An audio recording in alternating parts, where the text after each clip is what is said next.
This is the Mount Bullitt vineyard. It's made up of 5 different parcels, but the soil type is all the same. It's Table Mountain sandstone, and again with lots of quartz, which helps with minerality, great acidity. So it has lots of silica, which is very good from an organic and biodynamic perspective. The more silica you have in your soils, the better it is for the vibrance of the wine. And the big thing about this is the components of the wine, 3 of them are Italian and 2 are French. And where we are now, this is French Merlot 348. We have 1 more which is 343.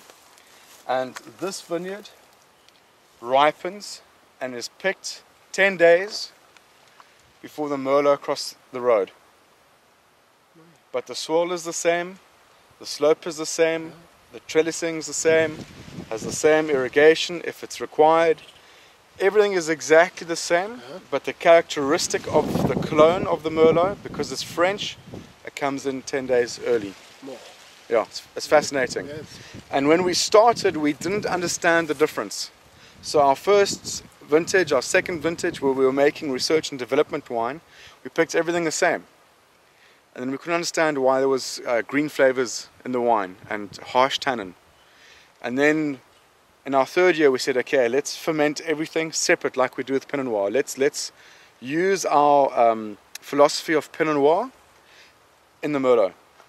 So we took the 5 clones, that's 348, 343 is French, 312 and 192 is Italian. Picked everything separately, and during that time we realized and we understood that this was ripening faster than the Italian.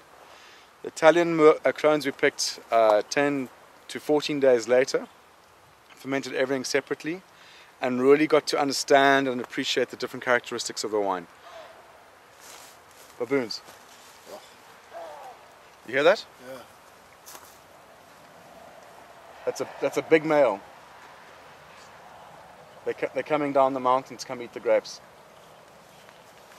So we'll leave Masaki here for the rest of the day to chase the baboons away. Cut.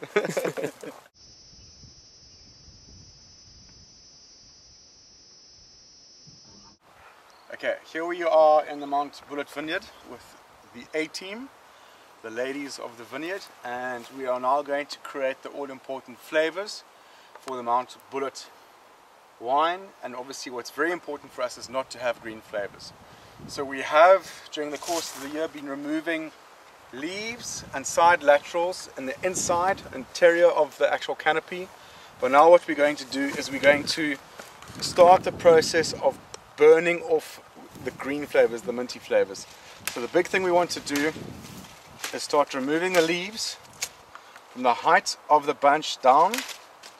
So not leaves above the bunches, and we want to make sure that there are no leaves in the interior. At the same time, we want to take a bunch like this that has been damaged. We want to remove that. Then we also want to look at bunches that are too many. Oh, I can hear the baboons.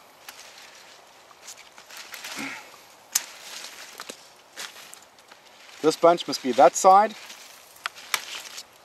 Leaf away, and leaf away. It's very important that the bunches have their own positions. So that is good spacing. Lots of wind, shaded light, so that we don't get too much sunburn, but we get nice flavor development. What we're trying to do is make sure every bunch hangs free and loose. That we don't have too many bunches against each other, and small bunches like this with nice loose berries.